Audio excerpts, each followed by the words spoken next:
Hello, good morning.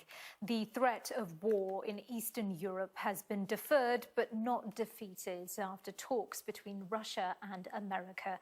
Russia's foreign minister said he was waiting for security guarantees from the U.S., which should be provided next week. Well, the U.S. Secretary of State warned that any incursion across Ukraine's border would be a renewed invasion and would be met with a severe response. From Geneva, our international affairs editor Dominic Waghorn reports. On a dash to avert conflict, America's chief diplomat in Geneva to confront the Russians. The mild-mannered American up against his blunt, combative counterpart. From the start, something to smile about, though. But could they find any common ground? Relations between America and Russia haven't been this turbulent and chilly since the end of the Cold War. Fears of war in Europe dominating coverage. There was afterwards a stark warning to Russia from America's Secretary of State, Antony Blinken, about the perils of attacking Ukraine. We've been clear. If any Russian military forces move across Ukraine's border, that's a renewed invasion.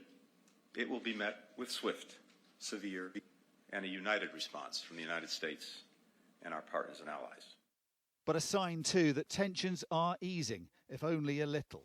We didn't expect any major breakthroughs to happen today, but I believe we are now on a clearer path in terms of understanding each other's concerns, each other's positions. Russia's Foreign Minister Sergei Lavrov can be brash and belligerent. He had criticisms for the Americans, but was also giving them more time. This is not the end of our dialogue, as I said, and next week, as Secretary Blinken has said on many occasions, we will get a written reaction to our initiative. Okay, move. On the key question, though, how much more time? The Russian Foreign Minister was less forthcoming. Foreign Minister, how long are you prepared to give the Americans? Who are you? From Sky News. Ah. Has Russia caved in and blinked first in this?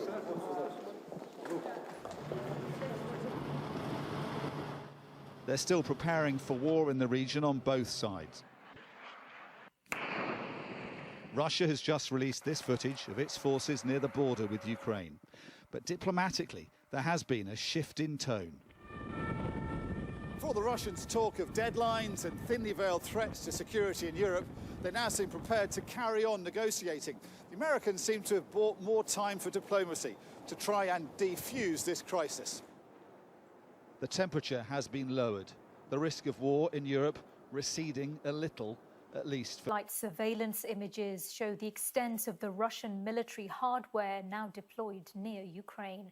Activity close to their joint border indicates a large number of operating bases. These are 3 locations where vehicles, troop tents, temporary control centres and missile equipment can be seen. The base at Yelnya is the largest near the border, 150 miles from Ukraine. In October, it had amassed this, but by Wednesday, you can see much more assembled, including offices and accommodation constructed for soldiers.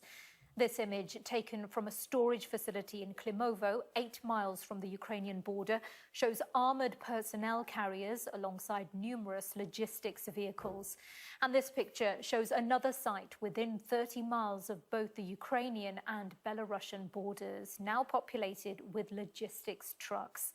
If Russia invades, even Ukraine's president has admitted the city of Kharkiv, just 25 miles from the border, could be occupied. Sky's chief correspondent Stuart Ramsey is there. It's over 1,000 miles long.